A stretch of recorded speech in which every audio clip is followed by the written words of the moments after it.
أن أكون عالما فالعلم ميراث النبي. بالعلم بل بالأدب تنال أعلى الرتب فعش حياة العلماء وقرأ صنوف الكتب. سيدنا ومولانا وحبيبنا وشفيعنا محمدا عبده ورسوله أرسله إلى الناس كافة بشيرا ونذيرا وداعيا إلى الله بإذنه وسراجا منيرا. صلى الله تعالى عليه وعلى آله وصحبه وبارك وسلم تسليما كثيرا كثيرا.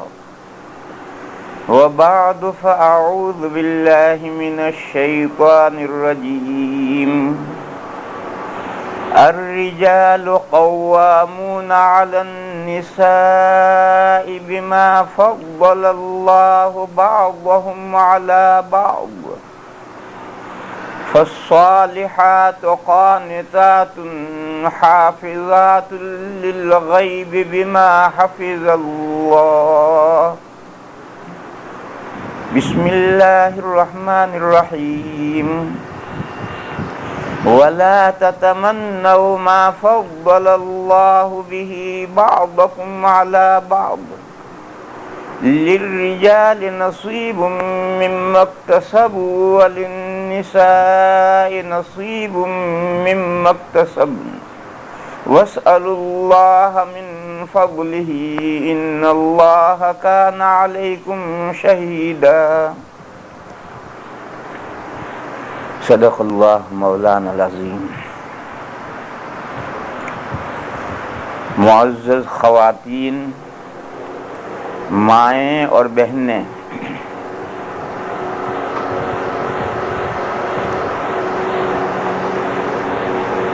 انسان مل جل کر رہنے سہنے والا ہے. جانوروں کی طرح ہر ایک کی سیلف لائف نہیں ہے، علیحدہ زندگی نہیں ہے. آنگن میں 10 بھینسیں بندھی ہوئی ہیں، 2 بیل بندھے ہوئے ہیں، 4 بکریاں بندھی ہوئی ہیں. ان سب کی سیلف لائف ہے. ہر ایک کی اپنی زندگی ایک دوسرے سے علیحدہ ہے. رات بھر ہر بھینس، ہر جانور اپنے کھوٹے سے بندھا رہتا ہے، دوسرے سے کوئی باتیں نہیں کرتا ہے، نہ دوسرے کی غمی خوشی میں شریک ہوتا ہے. اس کے سامنے گھاس آتی ہے، کھاتا ہے، دودھ دیتا ہے، زندگی گزارتا ہے، اور وقت آتا ہے تو مر جاتا ہے. میری بہنوں، انسان کا یہ حال نہیں. انسان مل جل کر کے سوشل لائف جینے والا ہے. جب صورتحال یہ ہے تو پھر اس کے لیے احکام چاہیے تاکہ 2 یا زیادہ ایک ساتھ جو زندگی گزار رہے ہیں ان کا نظام درست رہے، ان کے نظام میں کوئی خرابی پیدا نہ ہو. ماں باپ اور اولاد ایک ساتھ رہتے ہیں تو ان کے لیے کچھ احکام چاہیے جس سے ماں باپ کی اولاد کے ساتھ زندگی خوشگوار، عمدہ، پسندیدہ گزرے. باس اور نوکر ایک ساتھ زندگی گزارتے ہیں، بس اس کے لیے بھی احکام چاہیے کہ باس کی نوکروں کے ساتھ زندگی خوشگوار گزرے. آدمی اپنے رشتہ داروں کے ساتھ مل جل کر رہتا ہے، بھائیوں کے ساتھ، بہنوں کے ساتھ، چچاؤں کے ساتھ، خالاؤں کے ساتھ، پھوپھیوں کے ساتھ، ماموؤں کے ساتھ، اور دوسرے چچا زاد ہیں، مامو زاد ہیں، یہ سب ان کے رشتہ دار ہیں، ان رشتہ داروں کے ساتھ مل جل کر رہنا ہوتا ہے۔ بس ضروری ہے کہ اس سلسلے میں بھی احکام ہوں تاکہ ان کی زندگیاں آپس میں خوشگوار گزریں۔ میری بہنوں، اسی طریقے پر میاں بیوی ایک ساتھ رہتے ہیں، مل جل کر رہتے ہیں، اور ایسے مل جل کر رہتے ہیں کہ 24 گھنٹے کا ساتھ ہے، اور اتنا قرب اور ایک دوسرے سے نزدیکی ہے کہ اس سے زیادہ قرب اور نزدیکی ہو نہیں سکتی۔ بس ضروری ہے کہ اللہ کی شریعت میں کچھ احکام ہوں، جن احکام کے پالن کرنے سے، جن احکام کا فالو کرنے سے میاں بیوی کی گھریلو زندگی خوشگوار گزرے۔ کسی کو الحمدللہ کسی کو کسی سے شکایت نہ ہو، کسی کو کسی سے شکایت ہو جائے تو اللہ کے احکام کی روشنی میں اس کا سولیوشن تلاش کیا جائے، مسئلے کو حل کر دیا جائے۔ ایسے احکام ضروری ہیں۔ یہ تمام احکام معاشرتی احکام کہلاتے ہیں، رہن سہن کے احکام کہلاتے ہیں۔ میری بہنوں، آج کی گفتگو میں، آج کے بیان میں ہمیں دوسرے تعلقات سے بحث نہیں کرنی۔ فیملی لائف، میاں بیوی کی جو زندگی ہے، اس زندگی کے بارے میں ہمیں تھوڑی سی گفتگو کرنی ہے، مختصر وقت میں ایک مختصر سی گفتگو کرنی ہے، تاکہ ہم اپنی زندگیوں کو خوشگوار بنا سکیں، اپنی زندگیوں کو اللہ کے احکام کے مطابق ڈھال سکیں، اور ہماری زندگیوں میں تلخیاں، کڑواہٹ پیدا نہ ہو، ہماری زندگیوں میں خوشگواری پیدا ہو۔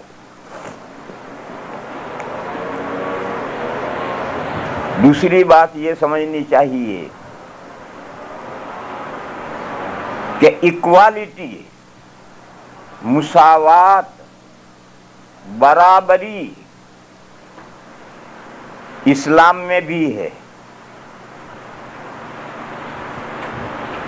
اور نن مسلم ویسٹرن کنٹریز، ان کے تصورات میں بھی ایکوالٹی ہے، برابری ہے، لیکن غیر مسلموں کے ذہن میں جو ایکوالٹی ہے، جو برابری ہے، وہ اسلام کی ایکوالٹی سے مختلف ہے۔ جیسے مال میں برابری، کمیونزم بھی کہتا ہے کہ سارا ملک مال میں برابر ہونا چاہیے، کسی کے پاس مال زیادہ ہو، کسی کے پاس مال کم ہو، ایسا نہیں ہونا چاہیے۔ کمیونزم بھی یہ کہتا ہے۔ اسلام بھی اشتراکیت کا قائل ہے کہ مالداروں کے مال میں غریبوں کا بھی حصہ ہے، مگر اسلام کی اشتراکیت الگ نوعیت کی، اور کمیونزم کی جو تھیوری ہے، جو ان کا نظریہ ہے، وہ الگ ٹائپ کا ہے۔ اسلام شخصی ملکیت کو تسلیم کر کے برابری کرتا ہے، اور کمیونزم شخصی ملکیت ہی تسلیم نہیں کرتا۔ بس کمیونزم جو برابری کرے گا وہ الگ ٹائپ کی ہوگی، اسلام جو برابری کرے گا وہ الگ ٹائپ کی ہوگی، کیونکہ دونوں کے پیچھے یہ نظریہ ہے کہ شخصی ملکیت، انڈیویجول ملکیت کو مانا جائے یا نہ مانا جائے، اسلام مانتا ہے، اسی لیے اسلام نے زکوٰۃ فرض کی۔ ایک آدمی کے پاس، ایک عورت کے پاس مال ہے جبھی تو اس میں زکوٰۃ واجب ہوگی۔ اور کمیونزم شخصی انڈیویجول ملکیت مانتا ہی نہیں، بس دونوں کی ایکوالٹی الگ الگ ٹائپ کی ہوگی۔ اسی طرح سے میری بہنوں، میاں بیوی میں برابری، مرد و زن میں برابری، عورت میں اور مرد میں، چاہے وہ ہسبینڈ وائف ہوں یا ہسبینڈ وائف نہ ہوں، مرد اور عورت میں برابری اسلام کے نقطۂ نظر سے اور ہے اور نن مسلموں کا نقطۂ نظر اور ہے۔ اسلام کا نظریہ یہ ہے کہ عورت اور مرد دونوں کے ہاتھ برابر نہیں ہیں، ایک کا نیچے ہے ایک کا اوپر ہے۔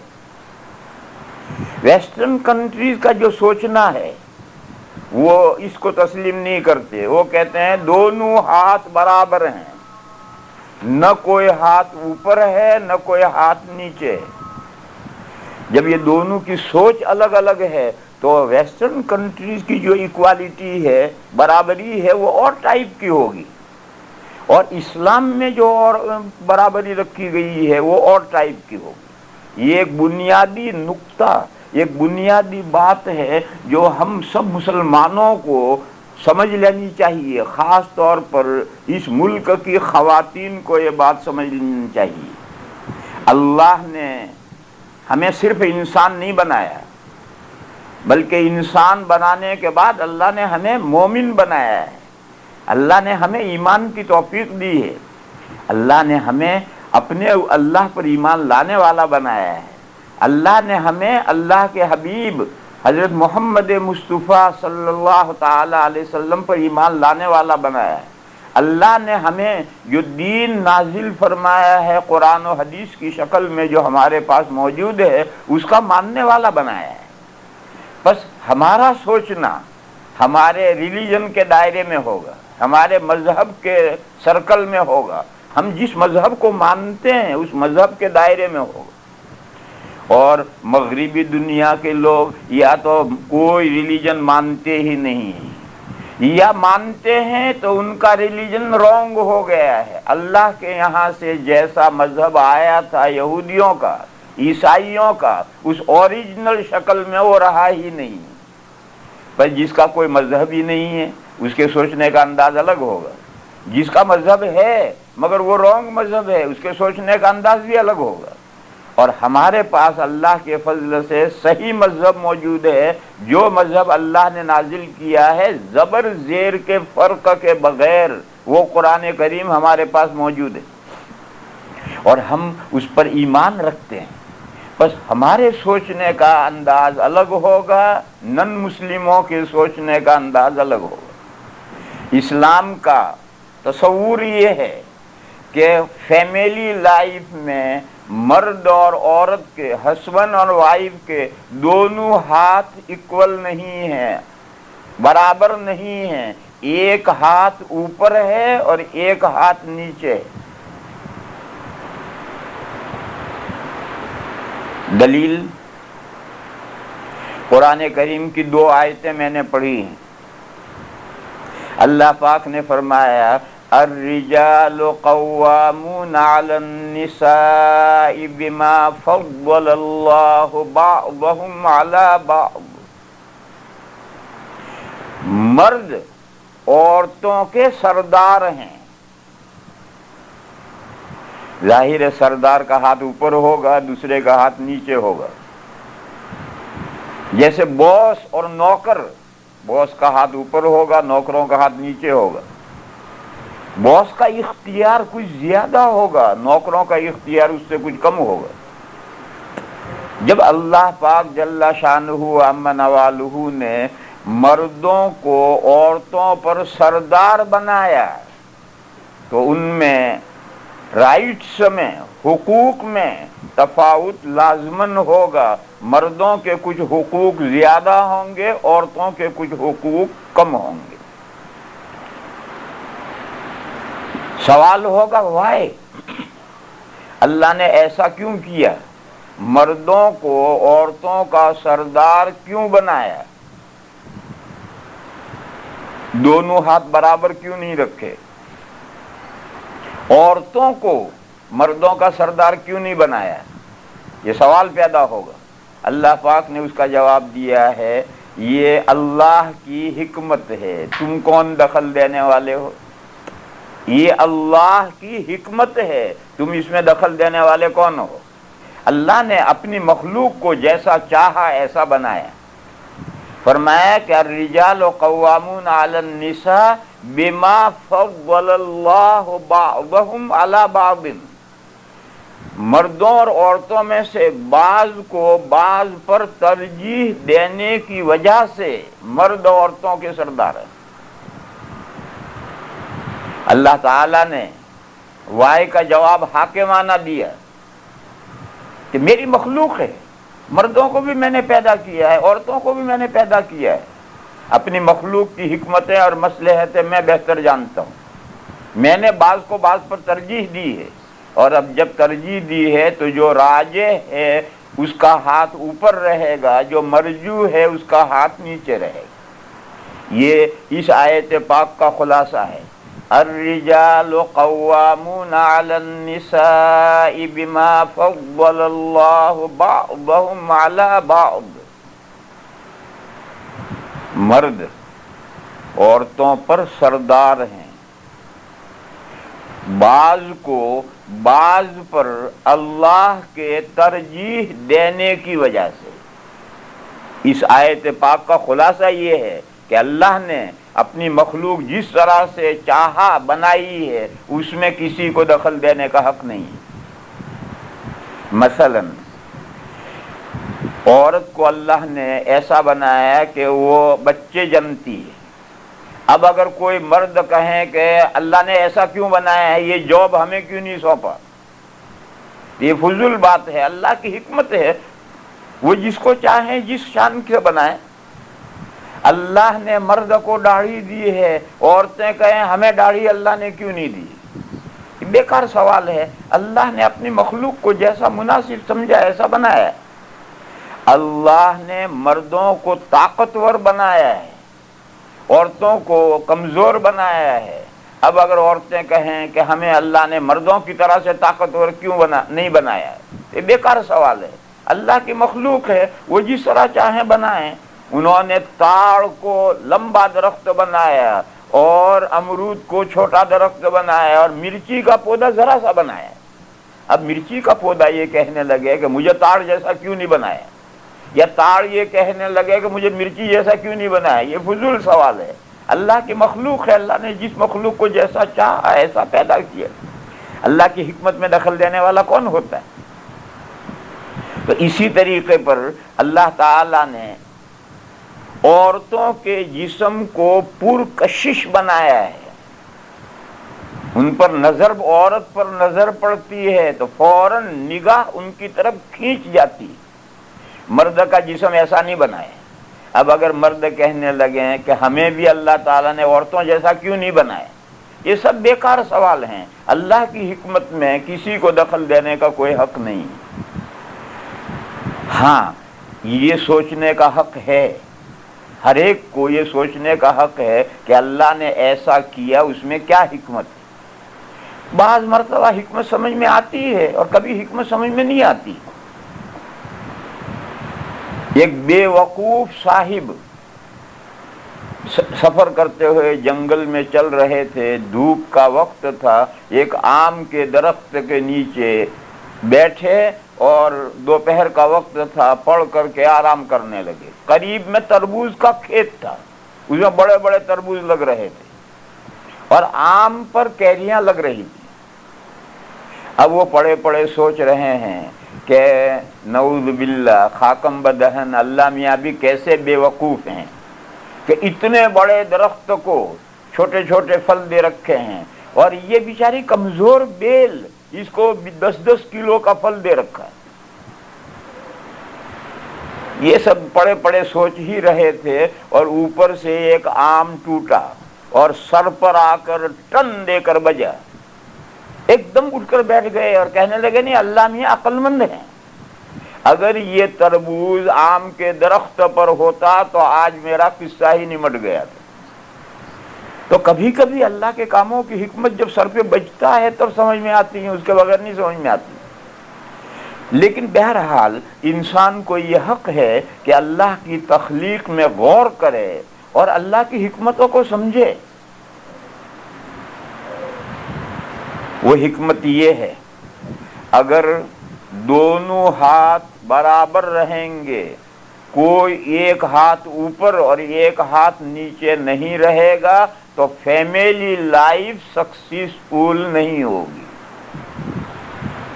آپ حضرات امریکہ میں رہتے ہیں، دنیا بھر کے قصے سنتے ہیں، ان غیر مسلموں کی جو فیملی لائف ہے اس میں غور کریں آپ، ان کے گھروں کا کیا حال ہے۔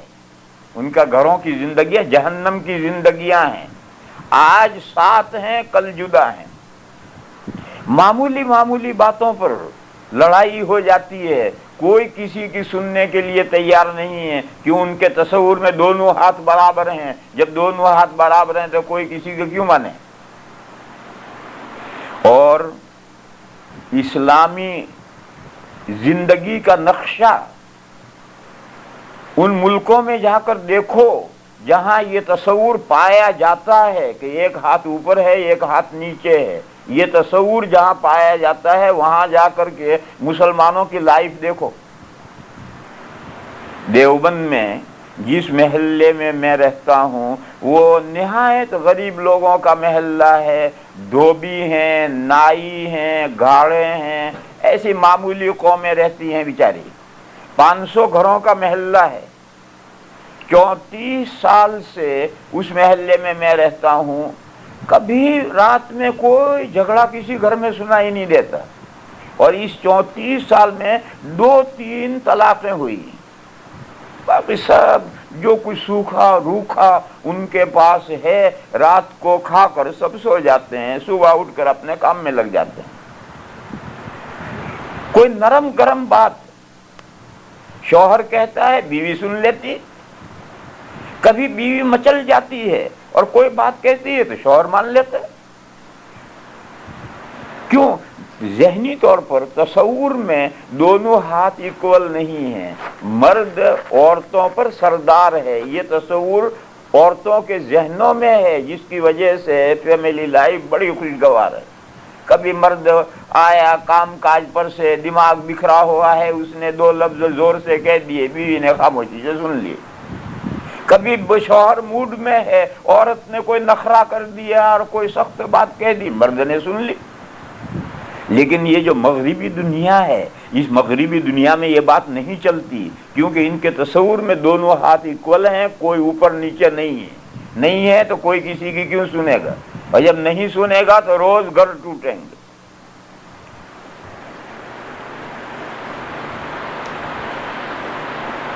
دوسری آیت پاک میں اللہ پاک جل شانہ و عم نوالہ نے یہ فرمایا ہے کہ اللہ نے مردوں اور عورتوں میں سے بعض کو بعض پر جو فضیلت دی ہے اس کی تمنا دوسرا نہ کرے۔ وَلَا تَتَمَنَّوْا مَا فَضَّلَ اللَّهُ بَعْضَكُمْ عَلَى بَعْضٍ، فرمایا مرد جو نیک کام کریں گے اس کا ثواب ان کو ملے گا۔ لِلرِّجَالِ نَصِيبٌ مِّمَّا اكْتَسَبُوا، عورتیں جو نیک کام کریں گے اس کا ثواب ان کو ملے گا۔ وَلِلنِّسَاءِ نَصِيبٌ مِّمَّا اكْتَسَبْنَا، پھر اللہ نے فرمایا کہ ایک دوسرے کی تمنا مت کرو۔ مرد یہ تمنا کرنے لگے کہ عورتوں کو جو فضیلت حاصل ہے وہ مجھے کیوں نہیں، یا عورتیں یہ تمنا کرنے لگیں کہ مردوں کو جو فضیلت حاصل ہے وہ مجھے کیوں نہیں، ایسی تمنا مت کرو، آرزو مت کرو۔ وَاسْأَلُوا اللَّهَ مِنْ فَضْلِهِ، ہر ایک کو جو اللہ نے فضیلت دی ہے اسی لائن کی اللہ سے دعا کرے کہ اے اللہ جو آپ نے مجھے برتری خصوصیت دی ہے اس میں اضافہ فرما۔ مرد اپنی لائن کی دعا کریں، عورتیں اپنے لائن کی دعا کریں۔ ان اللہ کان علی کل شیء شہیدا، اللہ سب کچھ دیکھ رہے ہیں۔ اس آیت کو سمجھو تھوڑی ایک مثال دے کر۔ اللہ نے عورتوں کو ایک فضیلت دی ہے کہ وہ نسل انسانی کے پھیلنے کا ذریعہ ہیں، یعنی اولاد جنتی ہیں۔ یہ ایک فضیلت ہے جو اللہ نے عورتوں کو دی ہے۔ اگر کوئی مرد یہ تمنا کرنے لگے کہ مجھے اللہ نے ایسا کیوں نہیں بنایا کہ میں بھی بچے جنوں، تو یہ تمنا فضول ہے۔ دیکھو اللہ کو نے عورتوں کو جو یہ حال بنایا ہے کہ انسانی نسل ان کے ذریعے سے پھیلتی ہے، ان کے ذریعے سے اولاد ہوتی ہے، یہ ایک بہت بڑی فضیلت ہے خواتین کے لیے۔ آپ حضرات نے ایک حدیث سنی ہوگی، نبی پاک صلی اللہ تعالی علیہ وسلم نے فرمایا ہے کہ جنت ماں کے پیر کے نیچے ہے، باپ کے پیر کے نیچے ہے، یہ نہیں کہا۔ جنت باپ کے پیر کے نیچے ہے یہ نہیں کہا، بلکہ یہ کہا کہ جنت ماں کے پیر کے نیچے ہے۔ کیوں ماں کے پیر کے نیچے کیوں ہے؟ ماں کے پیر کے نیچے اس لیے ہے کہ ماں کے ذریعے سے اس بیٹے کو، لڑکے کو اور لڑکی کو وجود ملا ہے۔ تو جس کے ذریعے سے اولاد کو وجود ملا ہے، اگر وہ اولاد اپنی ماں کا حق نہ پہچانے تو جنت میں کیسے جائے گا؟ جیسے اللہ نے ہمیں پیدا کیا، اللہ ہمارے خالق ہیں، ہم اس کے مخلوق ہیں، اگر ہم اللہ کا حق نہ پہچانے تو جنت میں کیسے جائیں گے؟ تو ہمارے وجود میں آنے کا حقیقی سبب تو اللہ تعالی ہے، بس مخلوق کو خالق کا حق پہچاننا ہے۔ میری بہنوں، اسی طریقے سے اولاد کے وجود میں آنے کا ظاہری سبب ماں ہے، بس اولاد کو ماں کا حق پہچاننا ہے۔ اگر وہ ماں کا حق نہیں پہچانے گا، اس کی خدمت نہیں کرے گا، اس کو راضی نہیں رکھے گا تو جنت سے محروم رہے گا۔ بہرحال حدیث میں یہ ہے کہ جنت ماں کے پیروں تلے ہے، باپ کا ذکر نہیں کیا۔ اس سے آپ یہ سمجھیں کہ اللہ تعالیٰ نے جو یہ فریضہ عورتوں کو اڑایا ہے، اللہ نے عورتوں کو جو ایسا بنایا ہے کہ ان کے ذریعے سے انسانی نسل بڑھتی ہے، یہ عورتوں کے لیے ایک بہت بڑی فضیلت ہے۔ اتنی بڑی فضیلت ہے کہ مرد اس کے گرد پا کو نہیں پا سکتے ہیں، اتنی بڑی عورتوں کے لیے فضیلت۔ مردوں کو بھی اللہ نے ایک فضیلت دی ہے، وہ فضیلت یہ دی ہے کہ وہ کمائیں اور عورتوں کو کھلائیں۔ کمانا اللہ نے مردوں کے ذمے رکھا ہے، عورتوں کے ذمے کمانا نہیں رکھا۔ عورت جب تک بیٹی ہے باپ کما کے کھلائے گا، عورت جب وائف بن گئی تو ہسبینڈ کما کر کھلائے گا۔ اگر ہسبینڈ نہ رہا اور عورت بیوہ ہو گئی اور اولاد بڑی ہے تو اولاد کما کے کھلائے گی۔ اولاد نہیں ہے تو خاندان کے ذمے عورتوں کا خرچہ رکھا ہے، خاندان بیوہ عورتوں کو کما کر کھلائے گا۔ اور اگر کسی عورت کا خاندان بھی نہیں ہے تو پھر حکومت کے ذمے بیوہ عورتوں کا خرچہ رکھا ہے، حکومت ان کو کھلائے گی۔ بہرحال ایک عورت کے ذمے کسی بھی مرحلے میں کمانا اللہ نے رکھا ہی نہیں۔ کیوں؟ یہ کمانا ہیوی ڈیوٹی ہے، بہت مشکل اور بھاری کام ہے۔ کھیت میں ہل چلانا، بڑی بڑی مشینیں چلانا، بوریاں اٹھانا، سامان ڈھونا، بے شمار مشقت کے کام ہیں۔ مرد کا جسم تو اللہ نے طاقتور بنایا ہے، وہ یہ سب کام کر سکتا ہے۔ عورت کا جسم اللہ نے کمزور اور ناتواں بنایا ہے، وہ کسی آفس میں بیٹھ کر قلم ہاتھ میں لے کر گھسیٹے اور مردوں کے لیے نظارہ بنی رہے، یہ تو ممکن ہے، مگر کھیت میں صبح سے شام تک ہل چلائے یہ ممکن نہیں۔ فاوڑا لے کر صبح سے شام تک مٹی کھودے یہ عورت کے لیے ممکن نہیں۔ بہرحال یہ جو مرد کما کما کر کھلائیں گے، یہ مردوں کی ایک فضیلت ہے، مردوں کی ایک فضیلت ہے۔ اور مرد کما کر لا کر جو بیوی بچوں کو کھلاتے ہیں تو ان کو صدقے کا ثواب ملتا ہے۔ ایک حدیث شریف میں ہے کہ آپ سبحان اللہ کہیں، یہ بھی صدقہ ہے، یعنی یہ بھی کار ثواب ہے۔ آپ الحمدللہ کہیں، آپ اللہ اکبر کہیں، ایسے حضور نے بہت سارے کام بتلائے کہ یہ سب صدقہ ہیں، یہ ایک نیک کام ہے۔ یہاں تک کہ حضور نے فرمایا کہ تم لقمہ بنا کر بیوی کے منہ میں رکھو، یہ بھی صدقہ ہے۔ تو لقمہ بنا کر بیوی کے منہ میں کب رکھے گا؟ پہلے صبح سے شام تک دوڑ دھوپ کر کے کما کر لائے گا تو اس کا لقمہ بنا کر بیوی کے منہ میں رکھے گا، کما کر لائے گا نہیں تو کہاں سے لقمہ بنا کر رکھے گا؟ معلوم ہوا کہ انسان جو مرد جو کماتا ہے اور کما کر لا کر اپنی بیوی پر خرچ کرتا ہے، اپنے بچوں پر خرچ کرتا ہے، یہ بھی صدقہ ہے۔ اب ایک عورت یہ تمنا کرنے لگے کہ اللہ نے یہ کام میرے ذمے کیوں نہیں رکھا، میں بھی کماتی اور لا کر سب کو کھلاتی تاکہ مجھے صدقے کا ثواب ملتا۔ یہ میں نے دو مثالیں دی کہ اللہ نے ایک کام میں مرد کو فضیلت دی، اس کے ذمے کمانا رکھا، اور کمانا فضول نہیں ہے، کما کما کر جہاں جہاں خرچ کرے گا اس پر اسے ثواب ملے گا۔ اور ایک کام عورت کے ذمے رکھا کہ اس سے انسان کی نسل انسانی پھیلے، اور اس کو وہ اتنا بڑا نیکی کا کام ہے کہ ماں کے قدم کے نیچے جنت کو رکھ دیا۔ اللہ نے فرمایا وَلَا تَتَمَنَّوْا مَا فَضَّلَ اللَّهُ بِهِ بَعْضَكُمْ عَلَى بَعْضٍ، اور تمنا مت کرو، آرزو مت کرو اس بات کی جس کے ذریعے سے اللہ نے بعض کو بعض پر فضیلت دی۔ مردوں سے کہا تم یہ تمنا مت کرو کہ مجھے اللہ نے بچے جننے والا کیوں نہیں بنایا، بچے جننے کے قابل کیوں نہیں بنایا، یہ تمنا مت کرو۔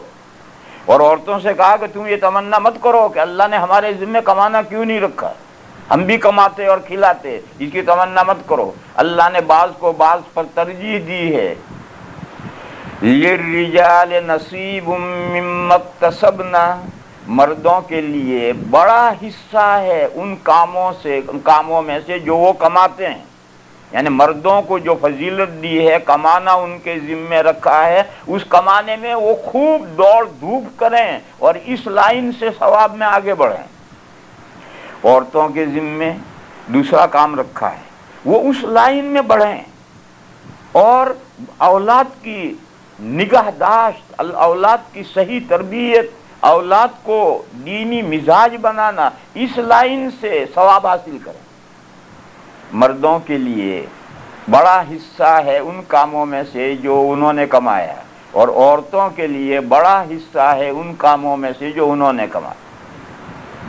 وَاسْأَلُوا اللَّهَ مِن فَضْلِهِ، اور ہر ایک اللہ سے دعا کرے، مرد دعا کرے کہ خدایا آپ نے میرے ذمے جو کمانا محنت کرنا رکھا ہے مجھے اس میں سکسیسفل بنا، مجھے رزق حلال عطا فرما تاکہ میں اپنے متعلقین کی نگہداشت کر سکوں، ان کے تقاضوں کو، نیڈ کو، حاجت کو پورا کر سکوں۔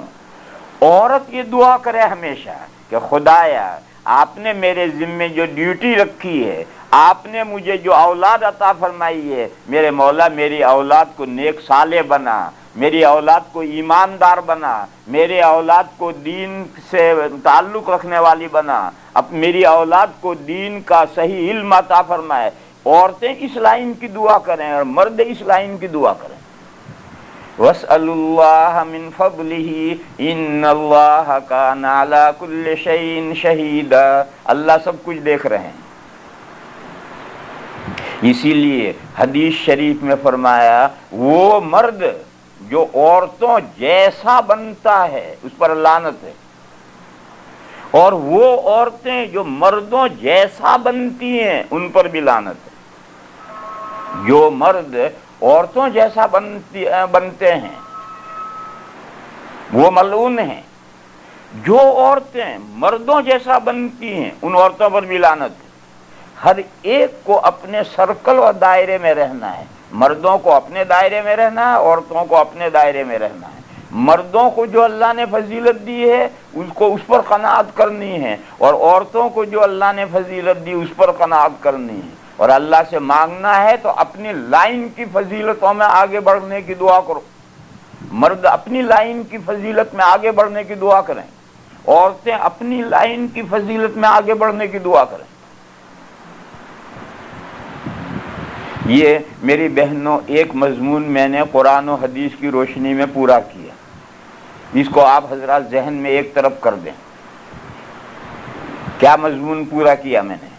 مضمون یہ پورا کیا کہ اسلامی تصور یہ ہے کہ مرد اور عورت دونوں کے ہاتھ برابر نہیں ہیں، بلکہ اللہ نے جیسے دونوں کی بناوٹ میں فرق رکھا ہے، اسی طرح سے گھریلو زندگی میں فیملی لائف میں ایک کا ہاتھ اوپر رکھا ہے، ایک کا ہاتھ نیچے رکھا ہے۔ اس سے فیملی لائف خوشگوار گزرے گی، سکسیسفل ہوگی۔ اگر ایسا نہیں ہوگا تو نتیجہ وہ ہوگا جو ہم اس کنٹری میں روز خبریں پڑھتے ہیں، قصے سنتے ہیں۔ اب دوسرا مضمون سنو۔ ایک تقریر میں نے مردوں کو ایک آیت کریمہ کی روشنی میں سمجھا دیا ہے کہ مردوں کے ذمے عورتوں کے کیا حقوق ہیں، اور اس وقت میں نے یہ بھی کہا تھا کہ اس کا برعکس، یعنی مردوں کے حقوق عورتوں کے ذمے کیا ہیں، وہ جب میں عورتوں سے گفتگو کروں گا تب ان کو سمجھاؤں گا۔ تمہیں سمجھانے سے کیا فائدہ ہے؟ تمہارے سمجھنے کی بات تو یہ کہ عورتوں کے حقوق تم پر کیا ہیں، وہ میں نے مردوں کو ایک تقریر میں سمجھا دیا ہے، اور میں نے کہا تھا کہ جب میں عورتوں سے گفتگو کروں گا تو عورتوں کو سمجھاؤں گا کہ شوہروں کے عورتوں کے ذمے کیا حقوق ہیں۔ آج اس کا موقع اللہ تعالیٰ نے عنایت فرمایا کہ بہنوں سے گفتگو کرنے کا موقع ملا، لہذا اس مجلس میں یہ مضمون بیان کرنا چاہتا ہوں کہ اللہ نے مردوں کے عورتوں پر 3 حق رکھے ہیں۔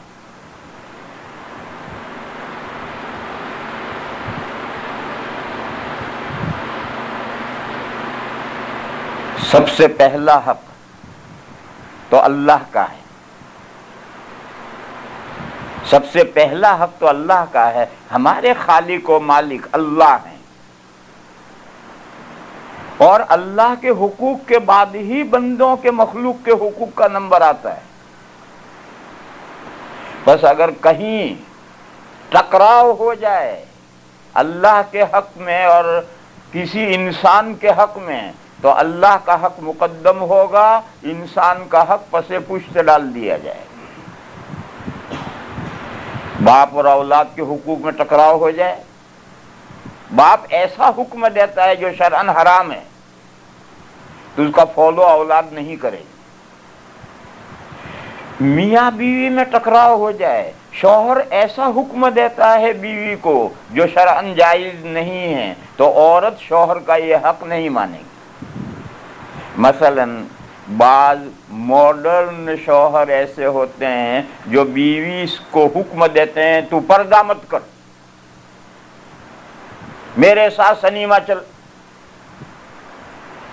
اب تو سنیمائیں ساری گھر میں آ گئی ہیں، اب کہیں چلنا نہیں پڑتا ہے، ساری سنیمائیں گھروں میں آ گئی ہیں۔ یہ ٹی وی ہے، یہ ویڈیو ہے، یہ ریڈیو ہے، یہ وی سی آر ہے، یہ ہائی فائی ہے، وہ ہائی ہائی کرتے رہو گھر میں ہر وقت۔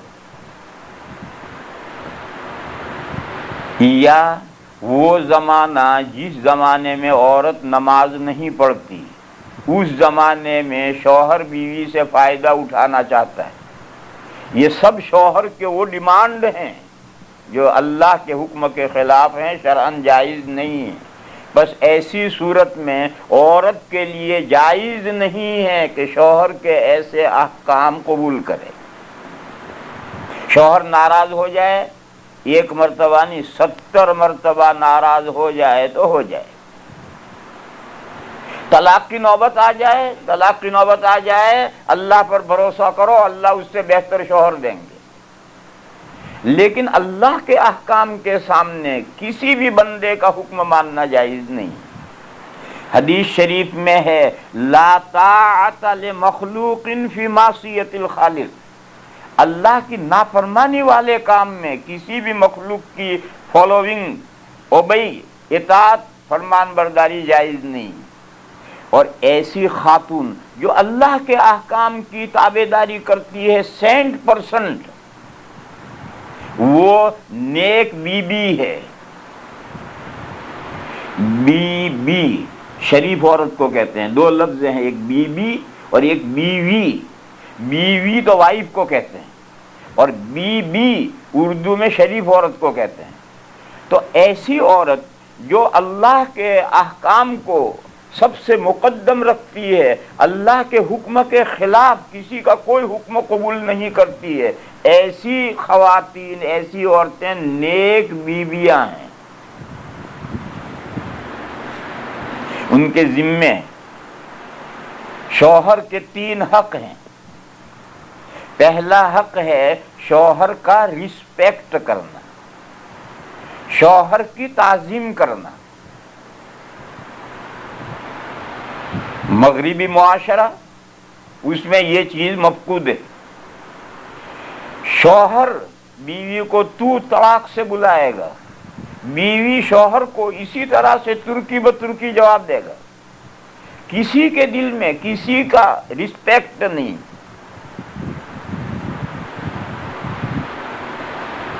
اور میری بہنوں ایک قاعدہ سنو، رسپیکٹ کے بغیر لا بھی کوئی چیز نہیں۔ لا محبت تابع ہے رسپیکٹ کے۔ یہ مغربی دنیا لا کرتی ہوئی باولی ہو رہی ہے، ان کا خاک بھی ان کے پاس لا نہیں ہے۔ آج لا ہے، رات کو لڑے اور صبح طلاق ہو گئی، ایک تھیلا لے کے ادھر چلا گیا، ایک تھیلا لے کر ادھر چلی گئی، کہاں لا گئی؟ یہ تو صرف بناوٹ کا ایک لفظ ہے، آئی لو یو، ایک بناوٹ کا ایک محض لفظ ہے۔ اس مسئلے کو سمجھو، لا وہی ہے جو رسپیکٹ کے تابع۔ سنو اس مضمون کو، ہمیں اللہ سے محبت ہے، ہر مومن کو اللہ سے محبت ہے تو اللہ کی عظمت بھی ہمارے ذہنوں میں ہے۔ اللہ کی عظمت ہمارے ذہنوں میں ہے، اس عظمت کے ساتھ ہمیں جو اللہ سے محبت ہے وہ پائیدار محبت ہے، کبھی ہٹ نہیں سکتی ہے محبت، کیونکہ یہ رسپیکٹ کے ساتھ لا ہے۔ اولاد کو ماں باپ سے محبت ہے، اگر ماں باپ کی رسپیکٹ اولاد کے ذہنوں میں ہے تو اولاد کو حقیقی معنی میں ماں باپ سے محبت ہے، اور اگر ماں باپ کی رسپیکٹ ہی اولاد کے ذہن میں نہیں ہے تو پھر لا اور محبت زبانی جمع خرچ ہے۔ آج محبت کرے گا، کل اٹھے گا ماں اور باپ پر ڈنڈا بجائے گا۔ لیکن اگر ماں باپ کا احترام دل میں ہے تو پھر اولاد کو جو ماں باپ سے محبت ہے وہ پائیدار ہے، وہ محبت ہمیشہ رہے گی۔ شاگردوں کو استاد سے محبت ہے، پہلے رسپیکٹ ہے، استاد کا احترام دل میں ہے، پھر اس کے ساتھ محبت ہے۔ مرید کو پیر سے محبت ہے تو رسپیکٹ پہلے ہے، محبت بعد میں۔ میری بہنوں، اسی طریقے پر اگر میاں بیوی میں لا ہے تو لا رسپیکٹ کے بعد اگر لا ہے تو وہ پائیدار محبت ہے، اور اگر رسپیکٹ کا کوئی پہلو وہاں نہیں ہے تو پھر وہ لا صرف زبانی جمع خرچ ہے، وہ لا ہے LAW، وہ ایک قانونی بات ہے، حقیقت میں دلوں میں اترنے والی محبت ہے ہی نہیں۔ لہذا اس مضمون کو سمجھنا چاہیے۔ یہ دنیا محبت کرتی کرتی پاگل ہو رہی ہے، اور خاک بھی محبت نہیں ہے، زبانی جمع خرچ ہے، 5 منٹ میں پاسا یوں تو 5 منٹ میں پاسا ہوں۔ یہ نقشہ کیوں ہے؟ وہ نقشہ اس لیے ہے کہ ان کی لو محبت رسپیکٹ کے تابع نہیں۔ بس سب سے پہلا حق شوہر کا بیوی کے ذمے یہ ہے کہ وہ بیوی کا رسپیکٹ کرے، احترام کرے، تعظیم کرے۔ اللہ پاک نے اسی آیت کریمہ میں آگے یہ فرمایا ہے فَالصَّالِحَاتُ قَانِتَاتٌ، بس نیک بیویاں وہ ہیں جو شوہروں کی اطاعت کرنے والی. اطاعت رسپیکٹ کے بعد ہوتی ہے، اگر رسپیکٹ نہیں ہے اطاعت نہیں ہوگی. جیسے لو وہ پائیدار ہے جو رسپیکٹ کے بعد ہو، ایسے اطاعت اسی وقت ہو سکتی ہے جب احترام شوہر کا دل میں ہو. تو اللہ نے فرمایا کہ نیک بیویاں، یہ نیک بیویاں تو میں نے بتلایا کہ جو اللہ کے احکام کی اطاعت کرتی ہیں، کسی اور کا کوئی حکم اللہ کے حکموں کے خلاف قبول نہیں کرتی، یہ نیک بیویاں ہیں.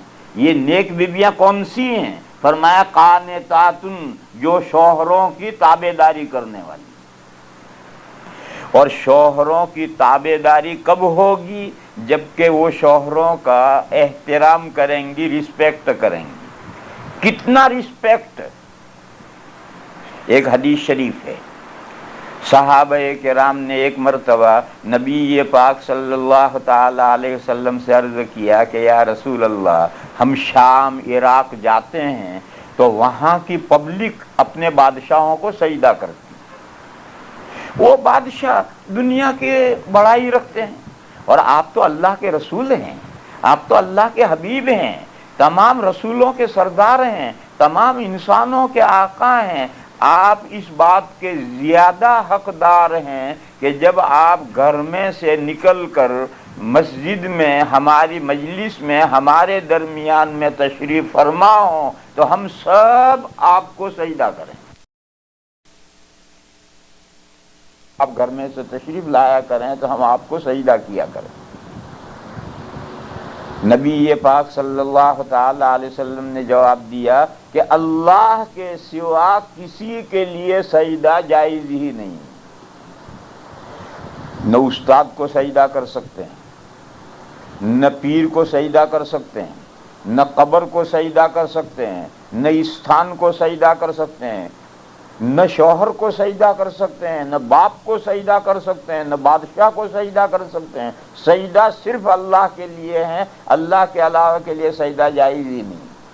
اس کے بعد حضور نے فرمایا کہ لو کنت آمر احدا ان یسجد لاحد لامرت المرأة ان یسجد لزوجها. حضور نے فرمایا کہ اگر اللہ کے علاوہ کے لیے سجدہ جائز ہوتا تو میں عورتوں کو یہ حکم دیتا کہ وہ اپنے شوہروں کو سجدہ کیا کریں. صبح سے شوہر نکلا ہوا ہے، بیچارہ پورا دن محنت مزدوری کر کے تھکا ہارا، جب شام کو گھر آئے تو بیوی اس امید میں بیٹھی ہے کہ شوہر گھر میں آ کر سلام کرے گا. یہ امید باندھنا بیکار ہے. وہ بیچارہ دن بھر محنت کر کے آیا ہے. عورت کی یہ ذمہ داری ہے کہ شوہر کے گھر میں آتے ہی فوراً اس کا ویلکم کرے، استقبال کرے، ہنستے چہرے اس کے سامنے آئے اور بڑھ کر شوہر کو سلام کرے. یہ ایک ادب ہے جسے سمجھو. دن بھر محنت مزدوری کر کے معلوم نہیں کیا کیا پریشانیاں اٹھا کر شوہر جب شام کو گھر آیا ہے، اب بیوی منہ بنائے بیٹھی ہے، وہ چاہے کہ شوہر آ کر سلام کرے، اس کو ہنسائے، کچھ ایسی بات کرے کہ بیوی ہنسے. یہ غلط طریقہ ہے. وہ بیچارہ تھکا ہارا معلوم نہیں کس ٹینشن میں آیا ہے، کس پریشانی میں آیا ہے. ایسی صورت میں اسلامی ادب یہ ہے کہ عورت جو بھی کام کر رہی ہے اسے چھوڑ کر کے شوہر کو ویلکم کرنے آئے، ہنستے چہرے اس کے سامنے آئے اور عورت بڑھ کر سلام کرے تو شوہر کا آدھا غم غلط ہو جائے گا. دن بھر کی جو اس کی پریشانیاں ہیں، آدھی پریشانی تو بیوی کو ہنستے منہ دیکھنے سے ہی دور ہو جاتی. بس یہیں تک. حضور نے فرمایا اس سے اگر سجدہ کرنا جائز ہوتا تو میں عورتوں کو یہ بھی حکم دیتا کہ ہنستے چہرے بیوی کے شوہر کے سامنے آئیں، شوہر کو سلام کریں اور سلام کر کے شوہر کو سجدہ کریں. میں یہ عورتوں کو یہ حکم دیتا، مگر یہ حکم حضور نے نہیں دیا کیونکہ اللہ کے علاوہ کو سجدہ کرنا جائز ہی نہیں. یہ حدیث شریف ہے. اس حدیث شریف سے کیا نکلا؟ اس حدیث شریف سے یہ نکلا کہ عورتوں کے ذمے آخری درجے تک،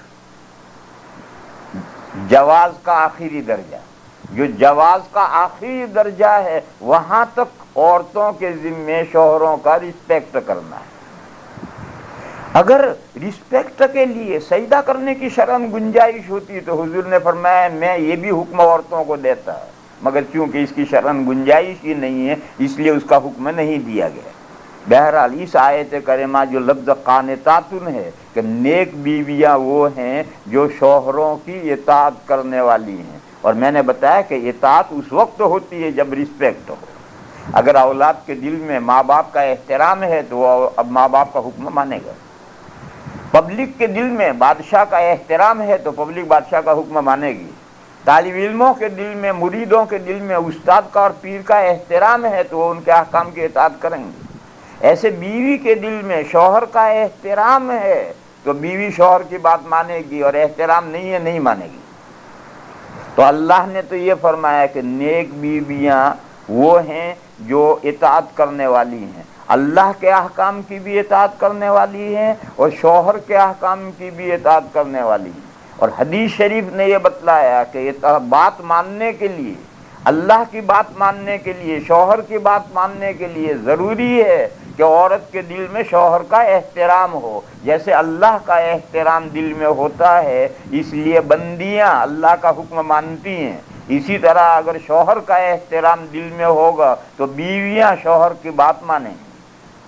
بہرحال شوہر کا پہلا حق عورتوں کے ذمے یہ ہے کہ یہ عورتیں شوہروں کا رسپیکٹ کریں۔ دوسرا حق، اللہ نے عورتوں کو ایک قیمتی متاع دی ہے، ایک ایسا عضو دیا ہے جو پوشیدہ ہے، اس کی حفاظت کرنا یہ شوہروں کا دوسرا حق ہے عورتوں کے ذمہ۔ حافظات للغیب، وہ عضو جو چھپا ہوا ہے،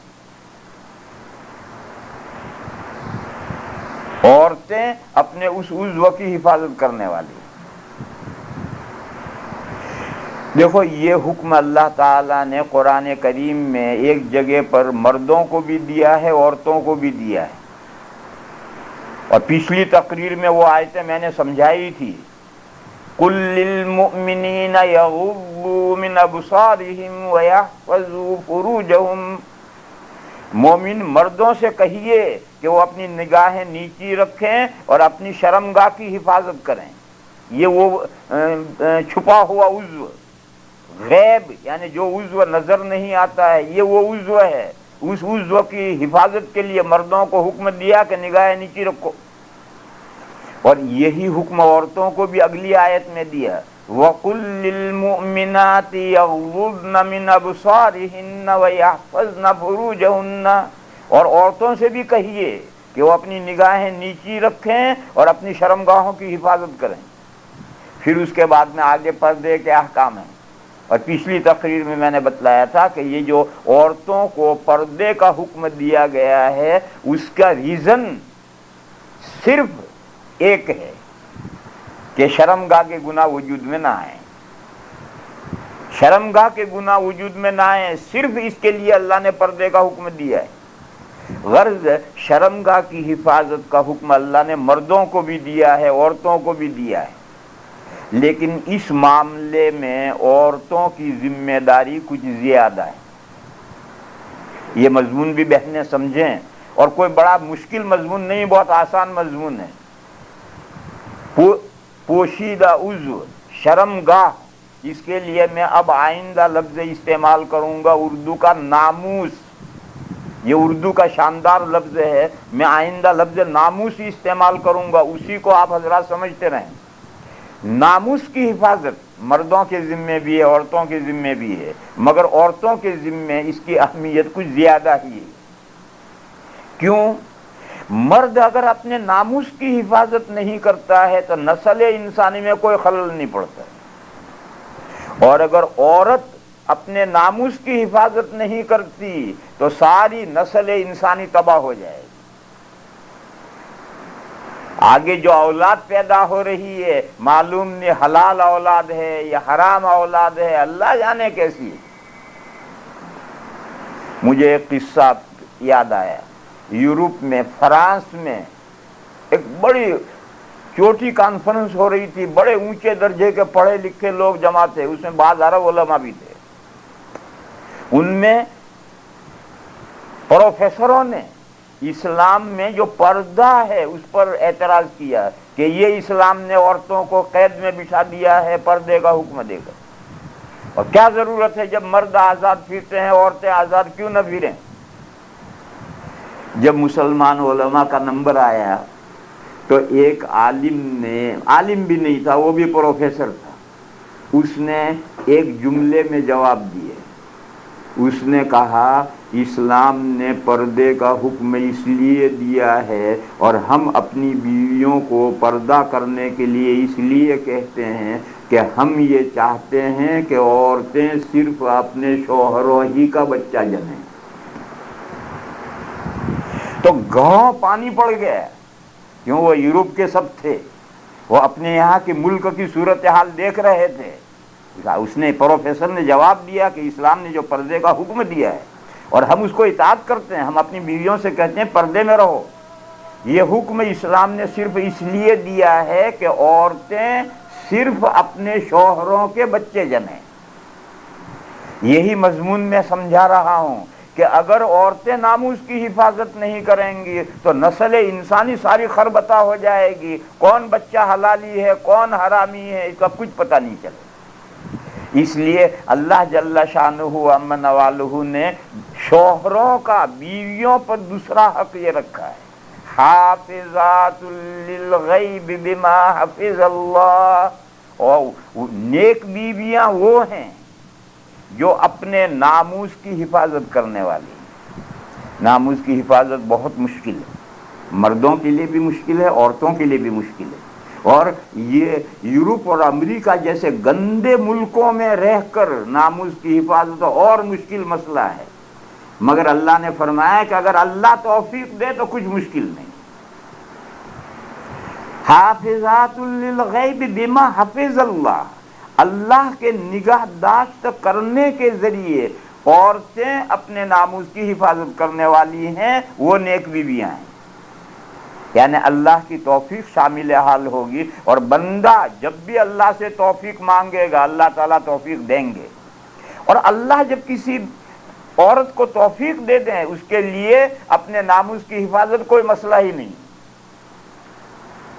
بہرحال کوئی یہ سوال کرے کہ یہ بڑا گندا ملک ہے، ہر طرف عریانیت ہے، ہر طرف فحاشیت ہے، سڑک پر، شاپوں میں، مارکیٹوں میں، شاپنگ سینٹروں میں، آفسوں میں، ہر جگہ پر برے مناظر ہیں، اس صورتحال میں ہم اپنے ناموس کی کیسے حفاظت کریں؟ تو ناممکن ہے۔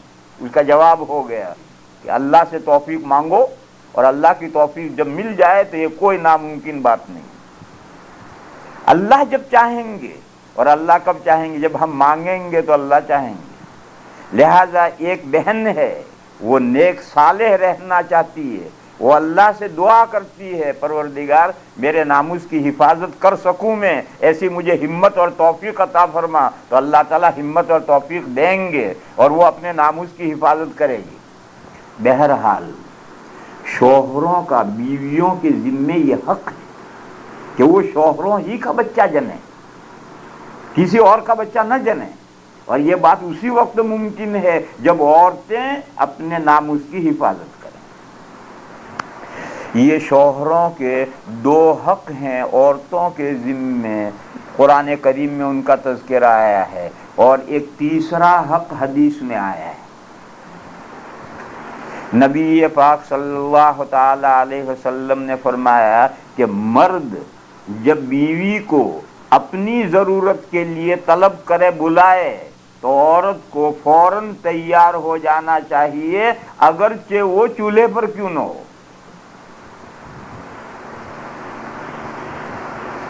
اگر عورت تیار نہیں ہوگی تو اندیشہ ہے کہ مرد کسی گناہ میں مبتلا ہو جائے۔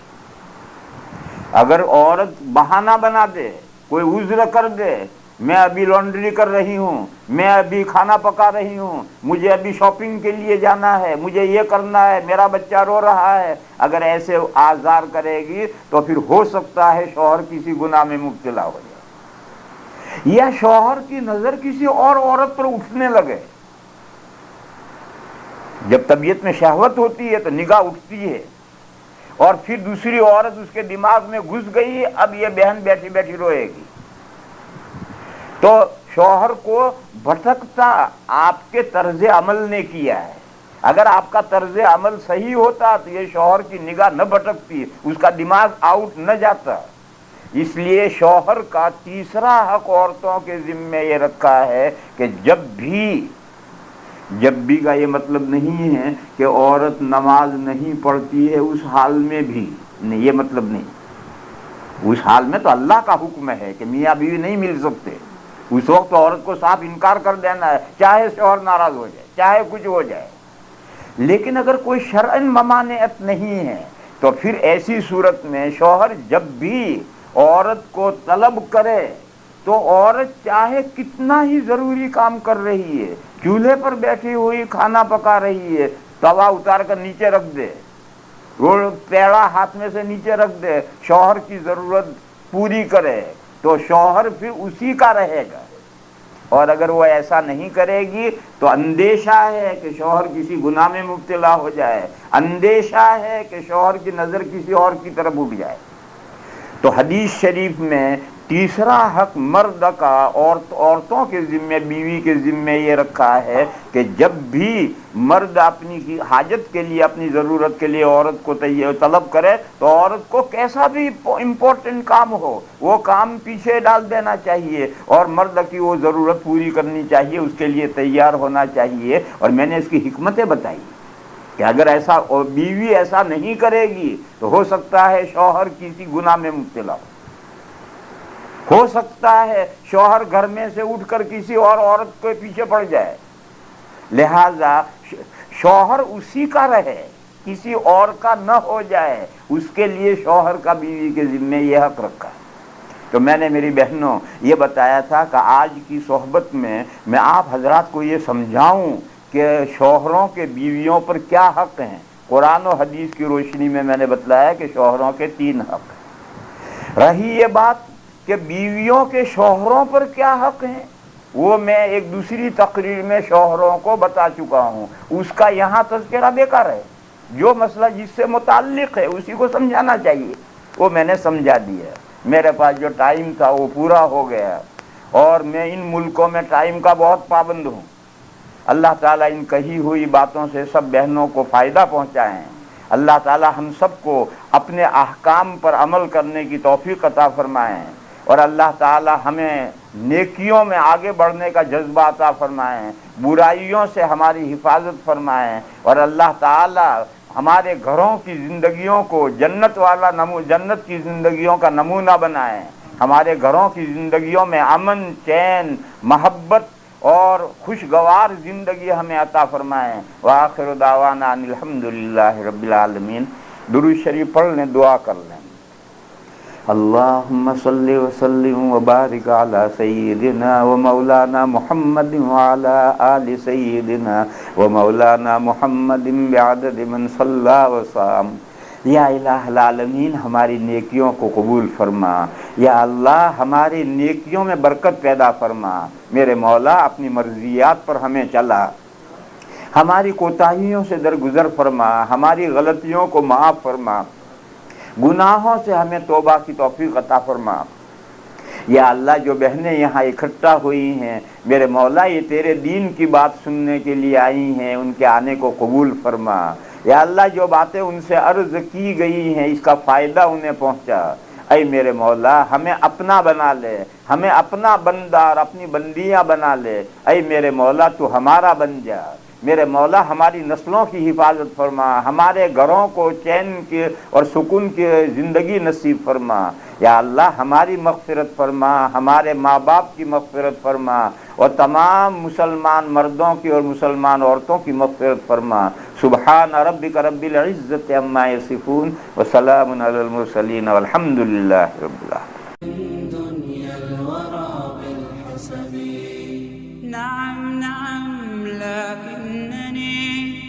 غير